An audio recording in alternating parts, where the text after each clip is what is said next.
Adventa.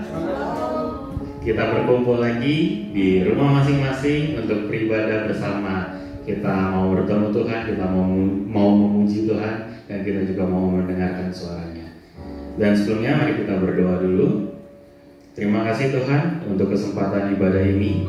Di rumah kami masing-masing, kami masih bisa beribadah kepadamu.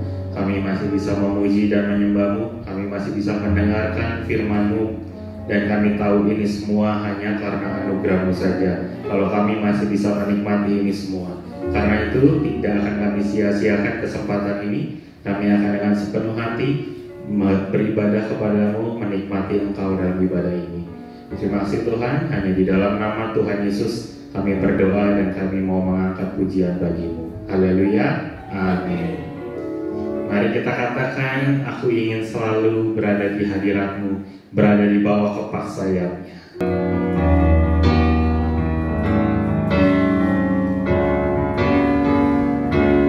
Aku ingin selalu berada di hadirat-Mu. Aku ingin selalu berlindung dalam naungan-Mu. Di bawah kepak sayap-Mu, Kau bawaku terbang tinggi, melintasi langit biru, bagaikan raja wali. Aku ingin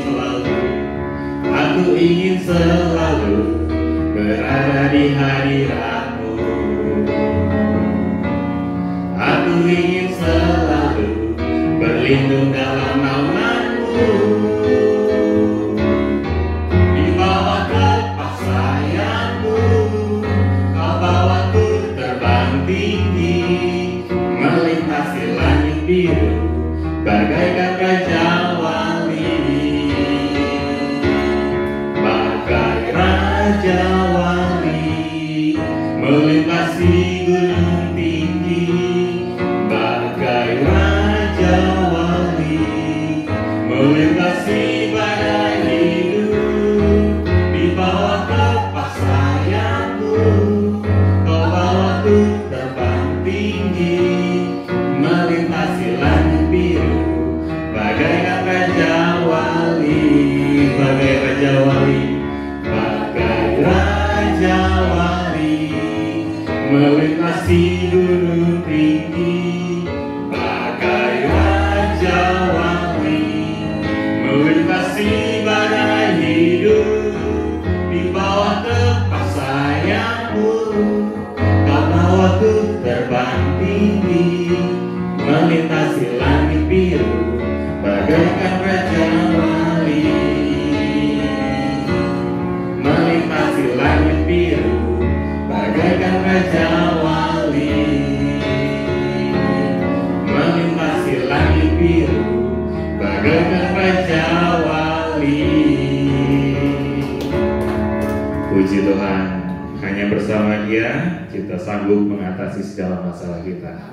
Mari sekarang kita mau dengar firman-Nya, kita mau siapkan hati kita, dan kita mau kembali nyatakan bahwa kasih Tuhan, kasih Allah kita sungguh sudah terbukti ketika Dia mati di kayu salib. Dia serahkan dirinya menjadi penebusan bagi kita semua. Karena itu mari kita naikkan syukur kita lewat pujian ini.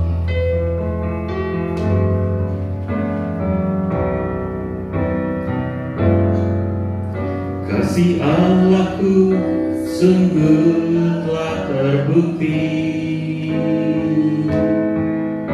ketika Dia serahkan anaknya. Kasih Allah mau berkorban bagi kau dan aku. Tak ada kasih seperti kasih. Sekali lagi nyatakan kasih Allahku. Kasih Allahku sungguh telah terbukti ketika Dia serahkan anaknya. Kasih Allah mau berkorban bagi kau dan aku. Tak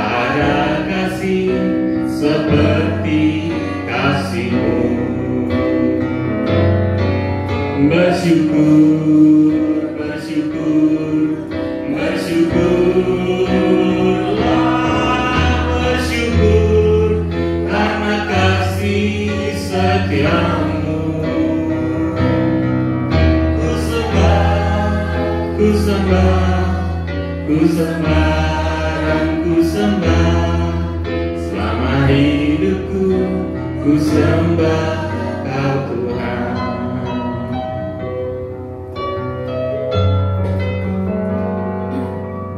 Kasih Allahku sungguh telah terbukti ketika Dia serahkan anaknya. Kasih Allah mau berkorban bagi kau dan aku. Tak ada kasih seperti. Mari kita naikkan syukur kita. Bersyukur, bersyukur, bersyukurlah, bersyukur karena kasih setia-Mu. Ku sembah, ku sembah, ku sembah dan ku sembah, selama hidupku ku sembah Kau Tuhan. Selama hidupku ku sembah Kau Tuhan. Selama hidupku ku sembah Kau Tuhan. Mari kita dengarkan firman dari hamba-Nya. Shalom, selamat pagi Bapak Ibu yang terkasih dalam Tuhan. Sebelum kita mendengarkan firman Tuhan, kita berdoa terlebih dahulu. Tuhan Yesus, terima kasih untuk pagi hari ini. Terima kasih Tuhan, kalau kami masih diberikan kesehatan, kekuatan, terlebih lagi kami bisa mendapatkan kesempatan untuk mendengarkan firman-Mu. Kiranya Tuhan, tolong pimpin kami sehingga kami mampu memahami setiap firman yang disampaikan, sehingga kami tidak hanya menjadi pendengar, tetapi kami juga menjadi pelaku firman-Mu ya Tuhan. Terima kasih ya Bapak, Kau pakai hamba-Mu dan segala keterbatasan yang dimilikinya, sehingga nama-Mu dimuliakan ya Tuhan Yesus. Dalam nama Yesus Kristus kami sudah berdoa, haleluya, amin. Ya, sekali lagi shalom Bapak Ibu Saudara. Mari kita buka langsung dalam Mazmur 13. Mazmur 13. Saya hari ini memberi judul papanya adalah Forgotten. Forgotten. Itu bahasa Jerman kuno ya. Nanti akan saya jelaskan mengapa saya kasih judul seperti itu. Saudara, di dalam Alkitab total keseluruhan kitab itu totalnya adalah 66 ya. Seperti yang kita tahu ya, 39 untuk PL-nya, PB-nya 27. Dalam 65 kitab itu berisi bagaimana Tuhan berbicara dengan kita. Nah, tetapi untuk kitab Mazmur ini, saudara, isi kitab Mazmur ini adalah tentang pikiran-pikiran manusia ketika sedang berbicara kepada Tuhan. Jadi kayak kebalikannya gitu. Makanya kitab Mazmur kan isinya banyak kan puisi, nyanyian ya saudara, lagu lebih tepatnya. Dan di Mazmur 13 ini isinya adalah tentang nyanyian atau lagu ratapan. Jadi ini sebenarnya ratapan dari si Daudnya saudara. Penting bagi kita tahu tentang hal ini, bahwa jika ada kitab yang berisi ratapan, artinya tuh Tuhan memperbolehkan kita untuk menyampaikan ratapan kita kepada Tuhan. Semenjak juga Daud melakukannya, saudara. Kan Daud melakukannya, Daud meratap. Nah, di sini kita juga diperbolehkan sebenarnya untuk meratap, datang ke hadirat Tuhan dengan hati yang jujur, dengan hati yang hancur pun juga boleh. Karena bagaimanapun juga ya saudara, kita kan anak. Tuhan itu adalah Bapa. Tentu kita diperbolehkan untuk curhat, untuk cerita kepada Bapa kita di surga. Di dalam Mazmur 13 yang akan kita bahas ini, saudara, kita bisa melihat kejujuran dari Raja Daud di sini, yang meratap. Tetapi di dalam ratapannya dia juga berasumsi bahwa Tuhan melupakan dia kalau saudara baca nanti. Nah, untuk itu kita pun sebenarnya sekali lagi diperbolehkan meratap dengan jujur di hadapan Tuhan. Dan tentu Tuhan akan mendengarkan isi hati kita. Amin. Di dalam setiap pasal Mazmur, saudara, di bawahnya pasal itu biasanya terkadang disebut kapan pasal itu dibuat. Jadi kayak ada keterangannya gitu, sehingga kita memudahkan di dalam membacanya. Oh, situasinya lagi kayak gini ya gitu. Tapi khusus di dalam Mazmur 13, di bawah pasalnya, kalau saudara lihat Alkitab saudara, itu tidak diberikan keterangan kapan hal itu terjadi atau kapan Daud menulis lagu atau nyanyian tersebut, saudara. Nah, jadi kalau kita membaca ayat 1 dan 2-nya di Mazmur 13 tersebut, tentu kita dapat menduga bahwa situasi Daud ini dalam keadaan sedang sulit. Sehingga membuat akhirnya dirinya khawatir, lalu dia berasumsi bahwa Tuhan meninggalkan dia. Jadi dalam situasi yang sulit, akhirnya membuat dirinya khawatir, lalu berasumsi Tuhan ini ninggalin saya nih. Kira-kira gitu, saudara. Seolah-olah Tuhan tidak peduli dengan keadaan Daud. Untuk itu, mari kita baca terlebih dahulu ayat 1 dan 2 ini. Bapak, Ibu, Saudara di rumah juga bisa membuka Alkitab. Untuk pemimpin biduan, Mazmur Daud. Berapa lama lagi Tuhan, kau lupakan aku terus-menerus? Berapa lama lagi kau sembunyikan wajahmu terhadap aku? Berapa lama lagi aku harus menaruh kekhawatiran dalam diriku dan bersedih hati sepanjang hari? Berapa lama lagi musuhku meninggikan diri atasku? Itu nyanyian Daud, Bapak Ibu Saudara. Di sini Daud kayak anak kecil yang lagi ngadu kepada bapaknya. Dan memang harusnya orang percaya seperti itu. Daripada tenggelam di dalam kekhawatiran terus-menerus, alangkah baiknya kita datang kepada Tuhan dengan jujur seperti Daud. Kita ceritakan apa yang sedang kita alami kepada Tuhan. Sekali lagi, kita kan anak Tuhan. Tuhan itu sendiri adalah Bapa. Tentu tidak masalah untuk menceritakan segala sesuatu apa yang kita alami. Dalam ayat ini ada 4 kali Daud berkata, "How long?" Berapa lama, berapa lama, berapa lama. Memang jika kita menghadapi kesulitan hidup, seakan-akan kesulitan itu kayak gak ada habisnya gitu ya. Ada terus. Never ending kayaknya gitu ya. Makanya Daud juga merasakan ya, saudara. Daud makanya berkata di sini, berapa lama, berapa lama. Kayaknya dia memang lagi stres dalam menghadapi masalah yang sedang dihadapinya, saudara. Daud pun berkata, berapa lama lagi aku menaruh kekhawatiran di dalam diriku. Nah, kesulitan yang ia hadapi membuat dirinya menjadi khawatir. Bahkan ada masanya di sini dia menyimpan kekhawatiran itu di dalam dirinya. Mungkin sebelum ia mengadu kepada Bapa di sorga, saudara. Sehingga dia tenggelam di dalam kekhawatiran. Nah, kekhawatiran itu diungkapkan bahwa ternyata musuhnya tuh kayak sedang berada di atas angin. Sementara si Daud lagi terpuruk. Jadi kemungkinan besar kalau kita melihat konteks ayat ini, kemungkinan Daud ini sedang dalam keadaan perang. Nah, jadi sampai di ayat ini kita bisa memahami bahwa Daud benar-benar khawatir karena dia berasumsi Tuhan melupakan dirinya. Sampai segitunya, saudara. Lalu musuhnya Daud sudah merasa menang karena Daud sedang dalam keadaan kalah. Dia merasa dirinya sedang dalam keadaan terpuruk. Di sini kekhawatiran pun terjadi. Dia pun pernah tenggelam di dalam kekhawatiran. Kata khawatir atau worry di dalam bahasa Inggris, kan kita sering dengar ya kata-kata kayak don't worry, be happy gitu kan ya. Artinya kan jangan khawatir, senang saja gitu kan ya. Nah, saudara, kata khawatir atau worry di dalam bahasa Inggris itu berasal dari bahasa Jerman kuno ternyata. Yang katanya adalah Furgen atau lebih tepatnya Furgen. Saya kurang bisa melafalkan secara tepat ya. Tapi yang pasti arti harfiah dari kata tersebut adalah mencekik atau tersedak atau menyesakkan. Jadi kayak kecekek gitu loh. Furgen.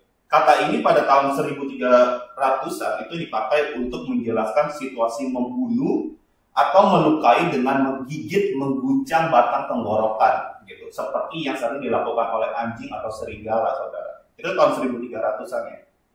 Lalu kemudian kata ini berkembang di tahun 1600, pengertian ini kayak udah usang, udah kuno gitu ya. Nah, tahun 1822 makna kata ini barulah bisa diartikan menyebabkan tekanan mental atau masalah. Tahun 1860 itu lebih jelas. Makna dari kata ini adalah merasakan kecemasan atau masalah mental. Bahasa gampangnya adalah khawatir. Hal yang sering kita alami, saudara. Nah, jadi kalau kita melihat dari asal-usul katanya atau dari etimologi kata frugal ini sendiri, memang sesuai dengan situasi di saat kita sedang khawatir, yaitu dalam keadaan tersedak, saudara. Karena tersedak itu maksudnya ketidakmampuan bernafas yang disebabkan penyumbatan pada tenggorokan atau batang tenggorok gitu. Jadi kayak ada yang ngalangin gitu. Jadi kayak kita kayak sulit untuk nafas. Itu pengertian dari frugal sebenarnya, saudara, tersedak. Orang yang khawatir itu seperti orang yang sulit untuk bernafas karena merasa masalahnya sangat besar sehingga sukacita juga direnggut dari kehidupannya, saudara. Nah, sebagai orang percaya, kita masih sering khawatir, bukan? Apa aja sih yang kita khawatirkan? Ada aja, saudara, banyak gitu ya. Selama kita masih menginjak bumi, kita banyak mengkhawatirkan banyak hal. Contohnya apa? Ekonomi keluarga, pekerjaan yang tidak stabil, apalagi dalam situasi seperti ini, tagihan yang menumpuk, dan masih banyak lagi lainnya. Kalau yang punya anak, mikirin uang sekolah, kuliahnya nanti, atau dia udah gede ya, pernikahannya nanti. Bahkan kita seringkali melindungi anak kita supaya tidak jatuh di dalam hal-hal yang jahat seperti pornografi ataupun misalkan narkoba. Tapi kalau kita sering tenggelam di dalam kekhawatiran, ujung-ujungnya kita juga mikir tuh, ini gue jagain anak gue, gimana orang lain ya? Gitu. Kalau orang lain gak jagain anaknya, terus nanti bergaul dengan anak gue, takut-takut anak gue juga terjerumus dalam narkoba. Gue udah jagain dengan luar biasa, tapi orang lain belum tentu jagain anaknya seperti saya menjaga anak saya, kan, kira-kira gitu. Jadi ujung-ujungnya kita khawatir terus gitu, saudara. Belum lagi misalkan kalau saudara memiliki orang tua yang semakin lanjut usia, lalu kita khawatir gimana nih merawat mereka, gimana nih kalau mereka sakit. Saya jadi teringat dengan komedi, saudara. Seorang stand-up komedian bernama Panji suatu kali pernah berujar gitu ya, pernah berkata, waktu kecil dia paling takut di rumah sakit jika masuk ruang kamar mayat. Tapi waktu dia udah gede, dia paling takut kalau dia masuk ruang administrasi, saudara. Ya, saya percaya kita pun semua juga demikian ya. Kita paling takut kalau masuk ke ruang administrasi gitu ya. Karena di situ banyak tagihan-tagihan yang, aduh, bisa bayar nggak ya? Gimana nih kalau gini? Gimana nih kalau nggak punya uang? Gimana kalau saya nggak bisa bayar dan lain sebagainya. Nah, what if ini bagaimana jika seringkali mengacaukan pikiran kita. Lalu ada beberapa orang yang akhirnya dadanya itu jadi sesak gitu.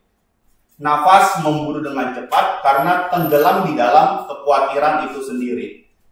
Nah, jadi bagaimana jika what if ini yang akhirnya membuat kita jatuh, saudara, di dalam kekhawatiran. Dan keadaan ini persis seperti kata frugal yang saya sudah kasih judul tadi. Tersedak, sulit napas, sulit untuk hidup, apalagi untuk bersuka cita, tentu sulit. Tapi apa sih kata firman Tuhan mengenai kekhawatiran ini, saudara? Matius 6 ayat 25 kan dikatakan gini, karena itu aku berkata kepadamu, janganlah khawatir akan hidupmu, akan apa yang hendak kamu makan atau minum, dan janganlah khawatir pula akan tubuhmu, akan apa yang hendak kamu pakai. Bukankah hidup itu lebih penting daripada makanan, dan tubuh itu lebih penting daripada pakaian? Nah, saudara, di sini Yesus bicara langsung dengan otoritasnya sebagai Tuhan, janganlah khawatir. Nah, kita harus memahami hal ini, bahwa kekhawatiran artinya adalah larangan. Jika melanggar apa yang Tuhan Yesus larang, artinya apa, saudara? Itu bentuk pemberontakan. Atau kata yang sering kita dengar adalah berdosa. Saat kita hidup dengan iman kepada Tuhan Yesus, kita nih percaya Tuhan yang akan pegang kendali atas hidup kita. Tapi waktu kita tenggelam di dalam kekhawatiran, maka kekhawatiranlah yang mengendalikan hidup kita, saudara. Nah, untuk itu, mari kita renungkan hal ini, saudara. Jika kita terlalu khawatir dengan pekerjaan kita, sebenarnya ya, pada dasarnya kita ini sedang mempercayakan kebutuhan kita kepada pekerjaan kita itu sendiri. Karena pekerjaanlah yang menyediakan kebutuhan kita. Kalau kita terlalu tenggelam di dalam kekhawatiran dalam pekerjaan. Tetapi bukankah Tuhan yang menyediakan kebutuhan kita? Bukankah Tuhan yang menyediakan kebutuhan kita setiap harinya, baik sandang, pangan, atau pakan? Karena waktu kita sedang meragukan hal tersebut, disadari atau tidak, kita sedang meragukan kuasa dari Tuhan yang mampu menyediakan kebutuhan hidup kita. Makanya gak heran kalau disebut khawatir adalah dosa. Kita mengaku Kristen, percaya pada Tuhan Yesus Kristus, tapi tidak percaya dengan kuasa Tuhan. Ini namanya adalah Kristen ateis, Bapak Ibu Saudara. Percaya sama Tuhan, tapi hidup seolah-olah Tuhan itu nggak ada. Padahal Dia mampu memelihara kita. Tuhan mampu memelihara kita, saudara. Kekhawatiran pada dasarnya adalah apa? Dosa tidak mempercayai janji-janji dan kuasa dari Tuhan itu sendiri. Karena kekhawatiran beriman pada hal yang buruk, bukan kepada Tuhan. Di dalam 2 Timotius 1 ayat 7 dikatakan apa? Sebab Tuhan memberikan kepada kita bukan roh ketakutan, melainkan roh yang membangkitkan kekuatan, kasih, dan ketertiban. Itu roh dari Tuhan. Jadi roh yang ada dalam diri kita sebenarnya kuat, hanya saja pikiran kita yang seringkali melemahkannya. Ketakutan tidak datang dari Tuhan. Itu hanya alat yang dipakai si jahat untuk membelokkan kita dari tujuan kita yang sesungguhnya. Iblis senang tuh saat itu. Iblis senang waktu dia berhasil menipu kita dengan tipu dayanya. Apalagi kita yang mudah termakan dusta-dusta dari iblis itu sendiri. Di ayat firman Tuhan yang lain, di dalam Filipi 4 ayat 6, mungkin saudara sering membacanya. Dikatakan, janganlah hendaknya kamu khawatir tentang apapun juga. Tetapi nyatakanlah dalam segala hal keinginanmu kepada Tuhan dalam doa dan permohonan dengan ucapan syukur. Ayat ini tidak hanya berkata apa yang tidak boleh kita lakukan, tetapi juga kasih solusinya, saudara. Apa yang harus kita lakukan?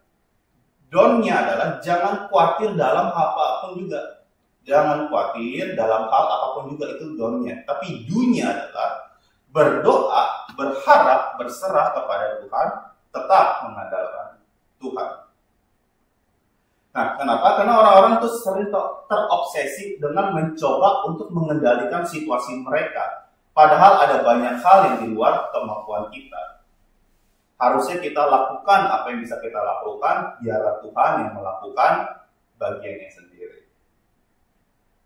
Mari kita lanjutkan, saudara, bagaimana pergumulan Daud ini. Lagu dari Daud ini. Ayat 3 dan 4, Mazmur 13 ya saudara. Pandanglah kiranya, jawablah aku ya Tuhan Allahku, buatlah mataku bercahaya supaya jangan aku tertidur dan mati. Supaya musuhku jangan berkata, aku telah mengalahkan dia, dan lawan-lawan bersorak-sorak apabila aku goyah. Nah, di ayat 3 ada kata-kata pandanglah kiranya. Di dalam Amplified Bible itu diterjemahkan consider and answer me. Jadi di sini Daud kayak minta Tuhan mempertimbangkan atas masalah yang sedang dia hadapi. Maksudnya gini, Daud mau Tuhan tuh memperhatikan dia dengan seksama atas masalah yang sedang dia hadapi. Karena dia lagi benar-benar khawatir, benar-benar kesulitan hidup. Jadi Daud butuh perhatian lebih karena saat itu memang dia sedang khawatir akan masalahnya, dan itu terlihat dari ayat 1 dan 2 yang sudah kita baca tadi. Dan kemungkinan besar juga Daud takut kalah dari musuh-musuhnya. Daud benar-benar punya musuh ya. Kalau kita mungkin nggak punya musuh yang sesungguhnya gitu. Tapi kalau Daud benar-benar punya lawan, punya musuh yang bisa membunuh dia kapan saja. Daud yang berani pernah mengalahkan Goliat pun pernah terpuruk, saudara, seperti ini. Di sini maka akhirnya Daud minta jawaban Tuhan. Artinya apa, saudara? Dia mau Tuhan terlibat di dalam pergumulannya. Itu dia. Lalu kemudian dia berkata apa tadi? Buatlah mataku bercahaya. Ini poinnya, saudara. Ini titik balik dari ayat ini atau dari si Daudnya. Buatlah mataku bercahaya atau terangkanlah supaya aku dapat melihat sehingga aku tahu apa yang aku harus lakukan dan apa yang tidak boleh dilakukan, saudara. Artinya apa di sini? Daud sedang meminta kebijaksanaan, hikmat dari Tuhan turun atas dirinya supaya ia mampu melihat jalan keluarnya, saudara. Buatlah mataku bercahaya tuh maksudnya supaya dia tuh bisa melihat jalan keluarnya, supaya dia tuh ngerti apa maksud Tuhan. Di Yakobus 1 ayat 5 dikatakan gini, tetapi apabila di antara kamu ada yang kekurangan hikmat, atau kata firman Tuhan, hendaklah ia memintakannya kepada Tuhan, yang memberikannya kepada semua orang dengan murah hati, dengan tidak membangkit-bangkit, maka hal itu akan diberikan kepadanya. Artinya gini, saudara, doa yang pasti dijawab menurut saya adalah hikmat. Di saat kita kekurangan hikmat, firman Tuhan berkata, Tuhan akan memberikannya dengan murah hati. Jadi, ya minta aja sama Tuhan, Tuhan akan memberikannya dengan murah hati. Beda kalau kita minta hidup berlimpah dalam kekayaan. Oh, Tuhan belum tentu memberikannya. Seandainya Tuhan kasih pun itu juga sesuai dengan kehendaknya gitu, saudara. Jadi kalau kita mau berdoa, lalu pas dijawab sama Tuhan, minta hikmat dari Tuhan. Salomo juga minta, dan Salomo langsung dikasih sama Tuhan. Waktu ditanya, mau minta apa kamu? Yang Salomo jawab adalah minta hikmat. Dan setelah itu barulah Tuhan menambahkan sesuatu yang tidak diminta oleh Salomo. Apa itu? Kekayaan dan kemuliaan. Tuhan kasih bonusnya. Ya makanya kita nggak perlu mengejar sesuatu yang sebenarnya bisa datang sendiri ya. Yang kita kejar adalah sumber berkatnya itu sendiri, Tuhan. Jadi saat kita tenggelam di dalam kekhawatiran, sering kali fokus kita hanya kepada supaya masalahnya cepat selesai. Pengen cepat-cepat selesai gitu. Sehingga isi doa kita hanya seputar, ya Tuhan, kiranya masalah ini cepat selesai gitu. COVID-19 ini cepat berlalu. Tapi sedikit sekali yang minta hikmat untuk mengatasi masalah-masalah yang sedang kita hadapi. Sebenarnya ya, kebijaksanaan itu adalah tentang hal-hal sederhana atau hal-hal yang kecil yang kita lakukan secara nyata serta juga konsisten. Contohnya khawatir nggak dapat pekerjaan. Ya, minta hikmat dari Tuhan supaya kita bisa buat CV, lalu jalin relasi, cari kayak di Jobs.id. Nah, itu namanya bijaksana. Khawatir dengan pernikahan. Saya pernah berkata di khotbah saya sebelumnya. Wake up, make up, dress up. Kalau nggak dapat, look up, gitu ya. Minta pertolongan Tuhan maksud saya. Itu bijaksana, lakukan bagian kita.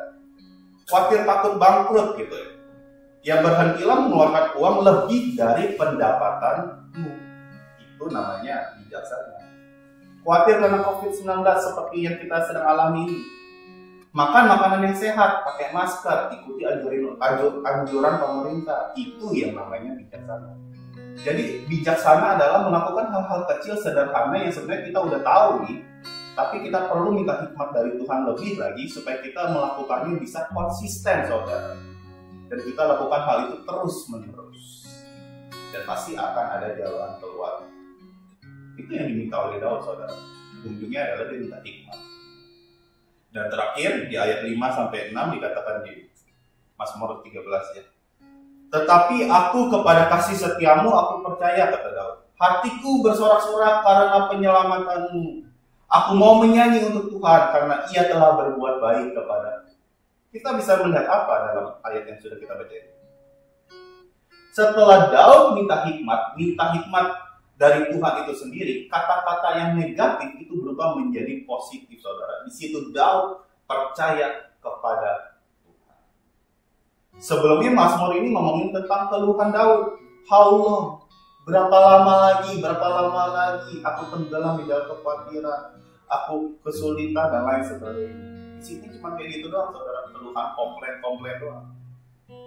Tetapi setelah matanya bercahaya karena hikmat dari Tuhan, kemudian Daud akhirnya menjadi percaya dan mengingat kembali nih pertolongan Tuhan di masa lalu.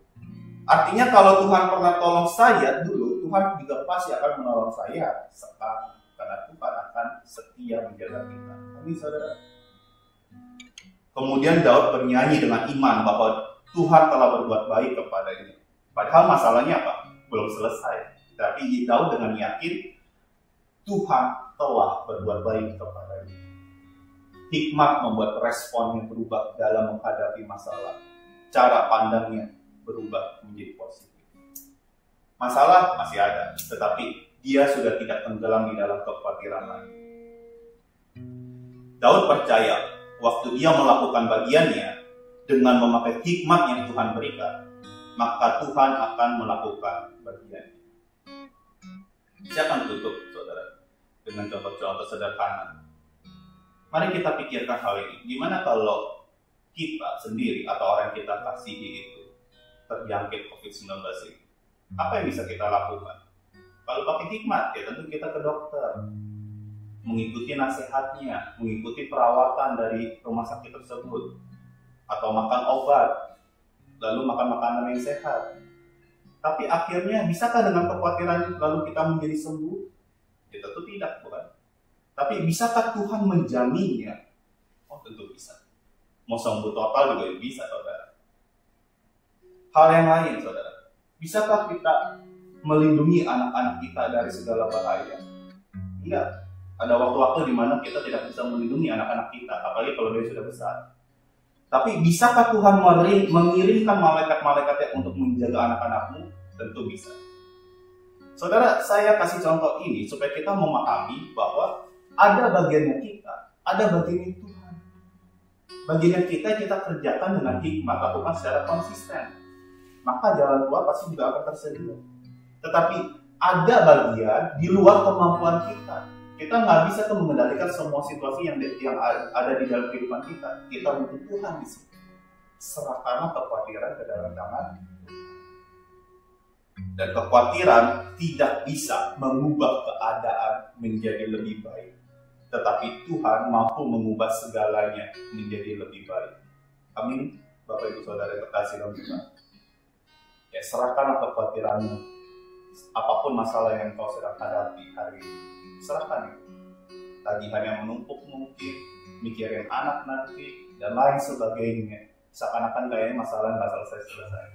Ada bagiannya Tuhan, saudara. Serahkanlah ke tangan Tuhan. Tapi lakukan juga bagiannya. Itu namanya hidup beriman di dalam Tuhan. Sebagaimana juga Daud melakukannya. Amin. Tuhan Yesus memberkati. Mari kita berdoa. Tuhan Yesus, terima kasih untuk firman Tuhan hari ini. Biarlah firman ini menjadi kekuatan bagi kami, ya Tuhan, di tengah situasi sulit seperti ini. Biarlah kami tetap selalu bersandar mengandalkan Engkau lebih daripada apapun juga, ya Tuhan. Sehingga kami tidak terlalu tenggelam di dalam kekhawatiran. Tolong ya Tuhan, sadarkanlah kami dalam hal ini. Sehingga kami selalu setia, ya Tuhan, mengingat kebaikan Engkau di dalam hidup kami sendiri, ya Tuhan Yesus. Terima kasih ya Bapak, terima kasih Engkau sudah begitu baik di dalam kehidupan kami, sekalipun kami seringkali tidak baik. Kami serahkan Tuhan hidup ini hanya di dalam tangan. Di dalam nama Yesus kami sudah berdoa dan mengucap syukur. Amin. Tuhan Yesus memberkati. Puji Tuhan, kita sudah diberkati oleh firman Tuhan. Mari kita melakukannya juga di dalam hidup kita. Dan mari sekarang kita mau berdoa, dan sebelumnya kita naikkan pujian kita. Kami memuji kebesaran-Mu Tuhan, ajaib Tuhan.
kasih Tuhan untuk kesempatan ibadah ini. Sekali lagi kami naikkan syukur kami masih bisa bertemu Engkau. Walaupun di rumah kami masing-masing, kami masih bisa beribadah.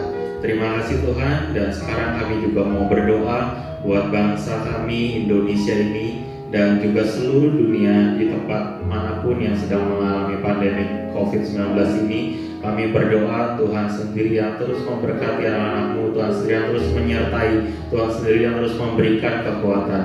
Dan kami juga serahkan sesuai dengan waktu, sesuai dengan kehendak-Mu, biar semua virus ini boleh berhenti, semua pandemi ini boleh berhenti Tuhan. Dan kami juga berdoa buat saudara-saudari kami yang mengalami penyakit ini, yang kena penyakit ini. Kami berdoa Tuhan sendiri yang memulihkan, Tuhan sendiri yang menyembuhkan. Dan kalaupun memang sampai ada yang meninggal, kami juga berdoa Tuhan sendiri yang memberikan penghiburan bagi setiap keluarga yang ditinggalkan. Apapun yang kami alami, kami tahu Tuhan yang tetap menyertai setiap kami. Buat kami yang tidak terkena, juga Tuhan yang tolong supaya kami tetap bisa menjaga diri kami tidak menularkan ke orang-orang di sekitar kami. Kami juga berdoa Tuhan ketika badai ini berlalu, kami masih tetap teguh, kami masih tetap berpegang padamu. Kami tidak kehilangan pengharapan, kami tidak putus asa, karena kami tahu kami punya Tuhan yang besar. Terima kasih Tuhan, tolong kami, kuatkan kami, sertai kami, tuntun setiap kami.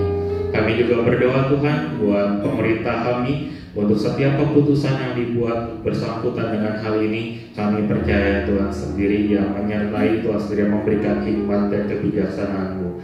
Kami juga berdoa setiap tenaga medis yang ada di garis depan yang mengobati, baik dokter, perawat, mungkin juga security, mungkin juga petugas kebersihannya, dan apapun juga yang ada di rumah sakit yang melayani langsung setiap pasien. Kami percaya Tuhan sendiri yang tetap menyertai mereka, memberikan kekuatan kepada mereka. Terima kasih Tuhan, kami naikkan semua doa ini, setiap doa ini hanya di dalam nama Tuhan Yesus. Biar Tuhan sendiri yang menjawab sesuai waktu dan kehendak-Mu. Dan sekarang kami akan terima berkat-Mu Tuhan. Kekasih-kekasih Kristus yang diberkati Tuhan, pulanglah dan terimalah berkat Tuhan. Turunlah kiranya atas saudara-saudara semua kasih karunia dan damai sejahtera dari Allah Bapa, pengampunan dan kasih sayang dari Tuhan Yesus Kristus, penyertaan, pimpinan dan dalam kuasa Roh Kudus-Mu Tuhan, memimpin kami sekalian mulai saat ini sampai Maranatha Tuhan Yesus datang yang kedua kali. Di dalam nama Tuhan Yesus kami sudah berdoa dan bersyukur. Haleluya.